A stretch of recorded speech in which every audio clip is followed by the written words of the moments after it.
Depuis samedi 18 juillet 2020 après-midi, la police et la gendarmerie recherchaient la petite Sarah, âgée de 11 ans.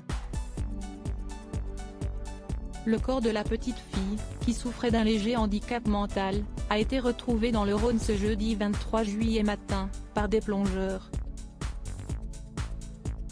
Le week-end dernier, elle était sous la responsabilité de son père, d'origine espagnole, qui était séparé depuis 18 mois de la mère de son enfant. Cette dernière avait décidé de rompre avec lui à cause de son alcoolisme et des faits de violence conjugale.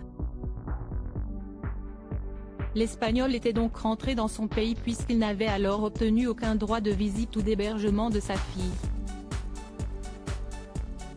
Récemment, il était de retour près d'Avignon, pour revoir son enfant, ce que la mère avait accepté. Mais le samedi dernier, alors qu'il avait la garde de la petite Sarah, il avait appelé son ex-femme pour la prévenir. Leur enfant avait chuté dans le fameux fleuve, sans donner plus d'explications. Une enquête avait à ce moment-là été ouverte par les autorités pour disparition inquiétante. Un appel à témoins avait été lancé et le père de famille a été retrouvé mercredi 22 juillet au sein de la commune d'Angles, en Vendée. Il a aussitôt été placé en garde à vue. Un meurtre qui pourrait être un acte de vengeance comme l'indique le Midi Libre. Il a de nouveau affirmé que sa fille a fait une chute accidentelle dans le Rhône.